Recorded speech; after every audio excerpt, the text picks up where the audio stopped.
तारीख थी 26 अप्रैल 1986। सुबह के 1:23। बस एक बटन दबा और दुनिया ने देखी इतिहास की सबसे भयानक परमाणु तबाही। लेकिन ये कहानी सिर्फ एक हादसे की नहीं है।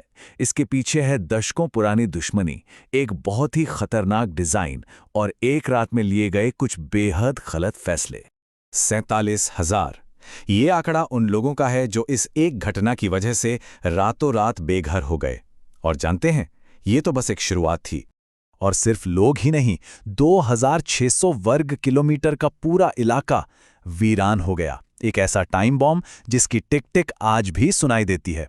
अब सवाल यह है कि ऐसा हुआ कैसे? इसकी जड़ें सिर्फ किसी साइंटिफिक गलती में नहीं है, बल्कि ये कहानी शुरू होती है दशकों पहले, दो सुपर पावर्स की जबरदस्त दुश्मनी से। चलिए थोड़ा और गहराई से समझते हैं इसे। तो इस पूरी तबाही को समझने के लिए हमें टाइम में थोड़ा पीछे जाना होगा, कोल्ड वॉर के उस दौर में जब अमेरिका और सोवियत संघ के बीच न्यूक्लियर रेस अपने पीक पर थी। तो हुआ ये कि सेकेंड वर्ल्ड वॉर के बाद दोनों सुपर पावर्स, अमेरिका और सोवियत संघ, जर्मन साइंटिस्ट्स को अपनी तरफ खींचने में लग गए। शुरुआत में तो सोवियत संघ आगे निकल गया। 1954 में उन्होंने दुनिया का पहला न्यूक्लियर पावर स्टेशन बनाया और फिर 1957 में स्पुतनिक लॉन्च करके तो कमाल ही कर दिया। लेकिन 1969 में जब अमेरिका ने चांद पर इंसान को उतारा तो सोवियत संघ को यह बात बहुत चुभी। अब अपनी धाक जमाने के लिए उन्होंने अपना पूरा फोकस न्यूक्लियर एनर्जी पर डाल दिया। एक होड़ शुरू हो गई दुनिया के सबसे पावरफुल रिएक्टर्स बनाने की। और इसी रेस को जीतने की जल्दबाजी में सोवियत संघ ने एक ऐसे रिएक्टर डिजाइन को हरी झंडी दे दी जो बहुत पावरफुल तो था, पर उसके डिजाइन में एक बहुत बड़ी बुनियादी खामी थी। इसका नाम था RBMK-1000। इस प्रोजेक्ट के हेड थे विक्टर ब्रुखानोव, जिन्हें यूक्रेन का पहला न्यूक्लियर रिएक्टर बनाने का काम मिला था। अब मॉस्को से उन पर डेडलाइन पूरी करने और खर्च कम करने का जबरदस्त प्रेशर था। तो उन्होंने क्या किया? उन्होंने सेफ्टी फीचर्स पर लगने वाला पैसा कंस्ट्रक्शन के दूसरे कामों में लगा दिया। सोचिए, यह सब एक ऐसे रिएक्टर के साथ हो रहा था जिसके डिजाइन में पहले से ही बहुत सीरियस प्रॉब्लम थी। अच्छा, अब ये रिएक्टर काम कैसे करता था? इसे एक घोड़ागाड़ी से समझते हैं। इसमें होती हैं कंट्रोल रॉड्स जो घोड़े की लगाम की तरह हैं। इन्हें अंदर डालो तो रिएक्शन धीमा हो जाता है। और फिर है ग्रेफाइट मॉडरेटर जो चाबुक का काम करता है। ये न्यूट्रॉन की स्पीड को कम करके रिएक्शन को खतरनाक तरीके से तेज कर देता है। मतलब पूरा खेल बैलेंस का था। और यहीं इसी डिजाइन में छिपी थी सबसे बड़ी और जानलेवा गलती। हुआ ये कि पैसे बचाने के चक्कर में कंट्रोल रॉड्स के निचले सिरे, मतलब लगाम के एंड पर ग्रेफाइट लगा दिया गया, मतलब चाबुक। जरा सोचिए, एक ऐसा डिजाइन जो सेफ्टी के लिए बने एक बटन को ही तबाही का ट्रिगर बना दे। तो अब सोचिए, क्या होता अगर रिएक्टर पहले से ही अनस्टेबल हो और कोई इमरजेंसी स्टॉप बटन दबा दे?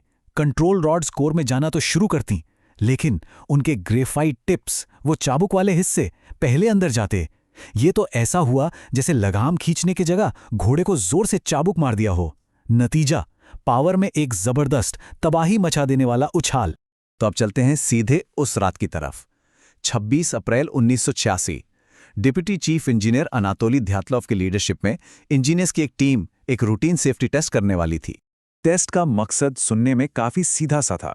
उन्हें बस ये देखना था कि अगर पावर कट हो जाए तो क्या टरबाइन अपनी बची हुई रफ्तार से पानी के पंप्स को तब तक चला सकते हैं जब तक कि बैकअप डीजल जनरेटर चालू न हो जाएं। ये एक बहुत जरूरी सेफ्टी चेक था, लेकिन इसे करने का तरीका ही तबाही का कारण बन गया।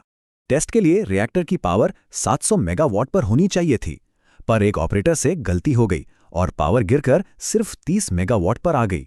ये एक बेहद खतरनाक सिचुएशन थी, जिसे ज़ेनॉन पॉइजनिंग कहते हैं। आसान भाषा में समझें तो रिएक्टर के अंदर ज़ेनॉन गैस जमा होने लगती है जो न्यूट्रॉन को सोख लेती है, जिससे रिएक्शन लगभग ठप्पड़ जाता है। कंट्रोल रूम में माहौल एकदम टेंशन वाला हो गया। तो दोनों जैसे जो जूनियर इंजीनियर्स थे, उन्होंने कहा कि टेस्ट को रोक देना चाहिए, ये बहुत खतरनाक है। पर द्यातलोव ने उनकी एक नहीं सुनी, बल्कि उनका करियर बर्बाद करने की धमकी देकर उन्हें चुप करा दिया। अब पावर वापस बढ़ाने की जिद में द्यातलोव ने एक ऐसा ऑर्डर दिया जो किसी के भी होश उड़ा दे। उन्होंने कहा, रिएक्टर से लगभग सारी कंट्रोल रॉड्स बाहर निकाल लो। ये सेफ्टी रूल्स का खुला उल्लंघन था। कम से कम 30 रॉड्स अंदर रहनी चाहिए थीं, पर उन्होंने सिर्फ 6 से 8 ही छोड़ी। मतलब उन्होंने रिएक्टर की लगाम को लगभग पूरी तरह से छोड़ दिया था। अब उसे कंट्रोल करने का कोई जरिया नहीं बचा था। और फिर वो पल आ ही गया। बस कुछ ही मिनटों में एक मामूली सा टेस्ट एक भयानक तबाही में बदलने वाला था, और कुछ आम लोग असाधारण हीरो बनने वाले थे। सुबह के 1:23 और 45 सेकंड। ऑपरेटरों को जब लगा कि सिचुएशन हाथ से निकल रही है तो उन्होंने आखिरी उम्मीद में इमरजेंसी शटडाउन का बटन दबा दिया। पर इससे वही हुआ जिसका डर था। रिएक्टर की सबसे बड़ी डिजाइन की खामी एक्टिवेट हो गई। ग्रेफाइट टिप्स अंदर गए, पावर में जबरदस्त स्पाइक हुआ, और फिर एक के बाद एक 2 भयानक धमाके हुए। 500 टन की रिएक्टर की छत खिलौने की तरह हवा में उड़ गई और रेडियो एक्टिव मटेरियल का एक जहरीला बादल सीधे आसमान में फैल गया। लेकिन तबाही अभी खत्म नहीं हुई थी। असल में एक और बड़ा खतरा इंतजार कर रहा था। पिघला हुआ न्यूक्लियर कोर धीरे धीरे नीचे एक बहुत बड़े पानी के टैंक की तरफ बढ़ रहा था। अगर ये दोनों मिल जाते तो एक ऐसा जबरदस्त स्टीम एक्सप्लोजन होता जो बाकी के 3 रिएक्टर्स को भी उड़ा देता, और शायद पूरा यूरोप वीरान हो जाता। तो सवाल ये था, क्या इसे रोका जा सकता था? इस महाविनाश को रोकने के लिए 3 लोग सामने आए, एलेक्सी अनाननको, वैलेरी बिस्पालोव और बोरिस बारानोव। इन 3 बहादुर इंजीनियर्स ने एक सुसाइड मिशन के लिए वॉलंटियर किया। उन्हें जहरीले रेडियो एक्टिव पानी में उतरकर उस टैंक के वाल्व खोलने थे। बाद में उनके साथ क्या हुआ, इस पर हिस्ट्री में अलग अलग बातें कही जाती हैं, लेकिन एक बात पक्की है, उनकी हिम्मत ने करोड़ों लोगों की जान बचाई। धमाके तो रुक गए थे, लेकिन चेरनोबिल की जहरीली कहानी तो अब बस शुरू हुई थी। इसका असर लोगों पर, माहौल पर और पूरी दुनिया पर पड़ना अभी बाकी था।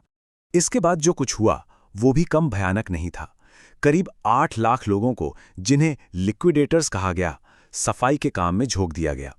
सोवियत संघ तो इस खबर को दबा रहा था, पर जब स्वीडन में रेडिएशन पकड़ा गया तब उन्हें दुनिया के सामने सच कबूल करना पड़ा।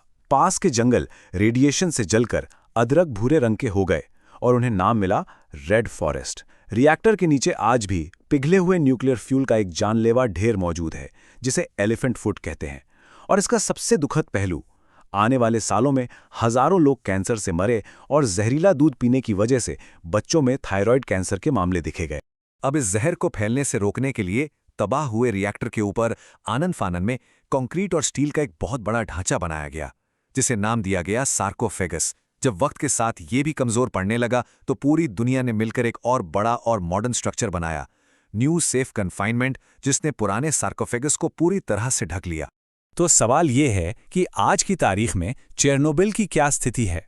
हमने इससे क्या सबक सीखे हैं और क्या अब खतरा पूरी तरह से टल चुका है? देखिए, चेरनोबिल का एक पॉजिटिव पहलू भी है। इस हादसे ने पूरी दुनिया में न्यूक्लियर सेफ्टी को लेकर एक क्रांति ला दी। अब जो नए रिएक्टर्स बनते हैं वो फेल सेफ होते हैं।